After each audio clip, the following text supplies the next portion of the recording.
ಬಿಜೆಪಿಯವರು ಜೆಡಿಎಸ್ನವರು ಇಬ್ಬರು ಸೇರಿ ಏನಾದ್ರೂ ಮಾಡಿ ನಮ್ಮ ಸರ್ಕಾರವನ್ನ ಉರುಳಿಸಬೇಕು ಅಂತ ಪ್ರಯತ್ನ ಮಾಡ್ತಾ ಇದ್ದಾರೆ. ಅವರ ಎಲ್ಲಾ ಪ್ರಯತ್ನನೂ ಜನಗಳಿಂದ ಕನ್ನಡಿಗರಿಂದ ಆಯ್ಕೆ ಆಗಿರುವಂತಹ ಕರ್ನಾಟಕದ ಸರ್ಕಾರವನ್ನ ಉರುಳಿಸಬೇಕು. ಬರೀ ದ್ವೇಷ ಸಾಧನೆ. ನಾನು ಅವರಿಗೆ ಸರಳ ಪ್ರಶ್ನೆ ಕೇಳ್ತೇನೆ.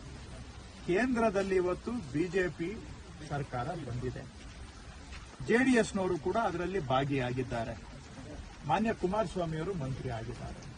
ನಿಮ್ಮದು ಕರ್ನಾಟಕಕ್ಕೆ ಕೊಡುಗೆ ಏನು ಸ್ವಾಮಿ? ಕಾಂಗ್ರೆಸ್ ಸರ್ಕಾರ ಬೀಳಿಸಬೇಕು ಅನ್ನೋದು ಒಂದೇನಾ ನಿಮ್ ಕೊಡುಗೆ? ಸರ್ಕಾರ ಬೀಳಿಸೋದಕ್ಕೆ ಎತ್ತೋದಕ್ಕೆ ವೋಟ್ ಹಾಕುವಂತ ಜನ ಇದ್ದಾರೆ. ನಿಮ್ ಕೊಡುಗೆ ಏನು? ಸೆಂಟರ್ ಅಲ್ಲಿ ಇವತ್ತು ತಾವೆಲ್ಲ ಸೇರಿ ಸರ್ಕಾರ ಮಾಡಿದಿರಲ್ಲ, ಏನು ಕರ್ನಾಟಕಕ್ಕೆ ಕೊಟ್ಟಿದ್ದೀರಿ ತಾವು?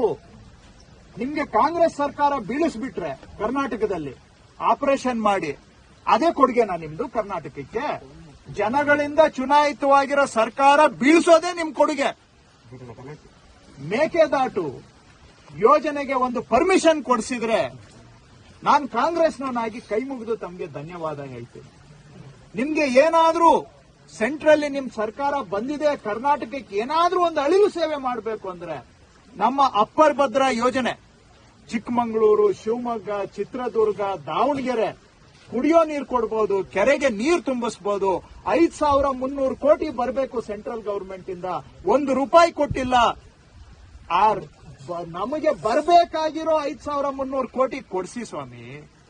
ನಾವು ಕರ್ನಾಟಕದ ಜನ ತಮಗೆ ಧನ್ಯವಾದ ಹೇಳ್ತೇವೆ. ಕಳಸಾ ಬಂಡೂರಿ ಯೋಜನೆಗೆ 30 ವರ್ಷದಿಂದ ರೈತರು ಹೋರಾಟ ಮಾಡಿದ್ದಾರೆ, ಲಾಠಿ ಏಟ್ ತಿಂದಿದ್ದಾರೆ, ಜೈಲಿಗೆ ಹೋಗಿದ್ದಾರೆ. ಸೆಂಟ್ರಲ್ ಗವರ್ಮೆಂಟ್ ಅದನ್ನ ಕೆಳಕ್ ಹಾಕೊಂಡು ಅದರ ಮೇಲೆ ಕೂತಿದೆಯಲ್ಲ, ಅದನ್ನ ನಮ್ಗೆ ಯೋಜನೆಗೆ ಅನುಮತಿ ಕೊಡಿಸಿ. ಇದನ್ನ ಮಾಡಿದ್ರೆ ನೀವು ಕೇಂದ್ರದಲ್ಲಿ ಮಂತ್ರಿ ಆಗಿದ್ದಕ್ಕೆ ಏನಾನ ಸಾರ್ಥಕ ಆಗುತ್ತೆ.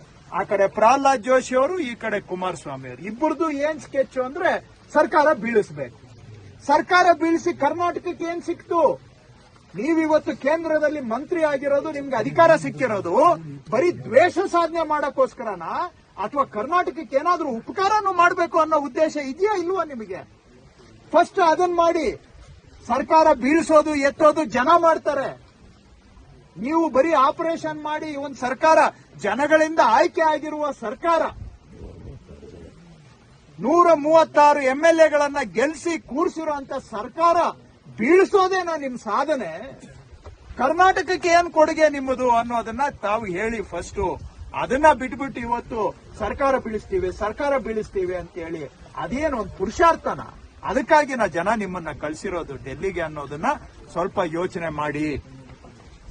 ಅನ್ಯಾಯ ಕರ್ನಾಟಕಕ್ಕೆ ಕೇಂದ್ರ ಬಿಜೆಪಿಯಿಂದ ಆಗ್ತಾ ಇರೋ ಅನ್ಯಾಯಗಳನ್ನ ಮುಚ್ಚಾಕೋದಕ್ಕೆ ಇವತ್ತು ಇವೆಲ್ಲ ಗಿಮಿಕ್ಗಳು, ನಾಟಕಗಳು ಮಾಡ್ತಾ ಇದ್ದಾರೆ. ಒಂದು ಕಡೆ ಅನ್ಯಾಯ, ಬರೀ ಖಾಲಿ ಚೆಂಬು ಕೊಟ್ಟಿದ್ದಾರೆ ಬಿಜೆಪಿಯವರು ಕರ್ನಾಟಕಕ್ಕೆ. ಅದರ ಜೊತೆಗೆ ಇವತ್ತು ಅದನ್ನ ಮುಚ್ಚಾಕಿ ಜನಗಳನ್ನೇ ಯಾಮಾರಿಸುವಂತ ಕೆಲಸ ಮಾಡ್ತಾ ಇದ್ದಾರೆ. ನೀವು ಜನಗಳನ್ನ ಯಾಮಾರ್ಸಕ್ ಆಗುತ್ತೋ ಬಿಡುತ್ತೋ, ಆದ್ರೆ ದಯವಿಟ್ಟು ಅರ್ಥ ಮಾಡ್ಕೊಳ್ಳಿ, ಇದರಿಂದ ಕರ್ನಾಟಕಕ್ಕೆ ನಷ್ಟನೇ ಹೊರತು ಲಾಭ ಏನಿಲ್ಲ.